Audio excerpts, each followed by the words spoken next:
Mit navn er Philip Larsen. Jeg hedder Marie Mikkelsen. Jeg hedder Clara. Jeg hedder Annette Cecilie Jensen. At jeg vil prøve noget nyt.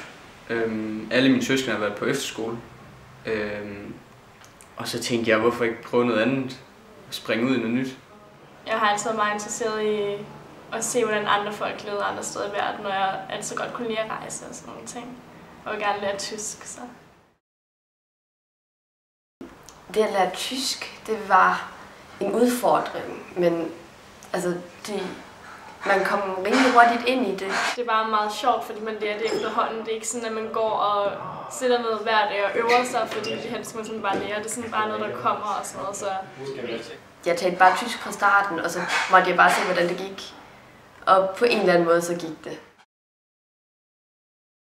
Det jeg savner mest er mine venner. Helt sikkert, og min værtssøster. Og så savner jeg nok, at transporten det var meget lettere.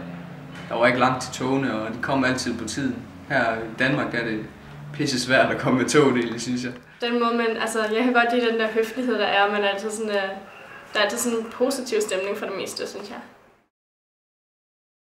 Altså, der var utrolig meget sådan knødler med frugt indeni.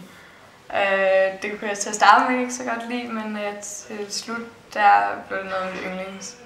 Det værste tyske mad, det vil jeg nok sige, det var bare sauerkraut. Altså det var sådan en pølse.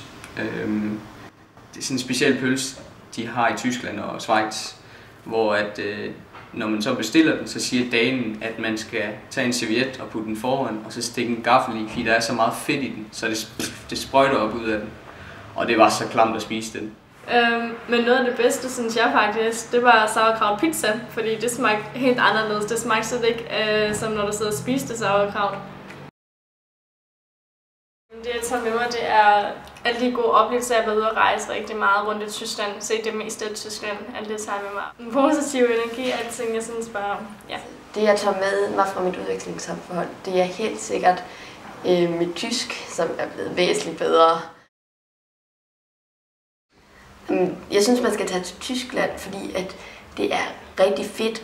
Man tror egentlig, at den tyske kultur er meget ens med den danske, men den adskiller sig på mange væsentlige punkter. Fordi det er et rigtig fedt sted at være, og der er mange folk, som er så flinke og imødekommende, og det er en rigtig rar følelse, man får.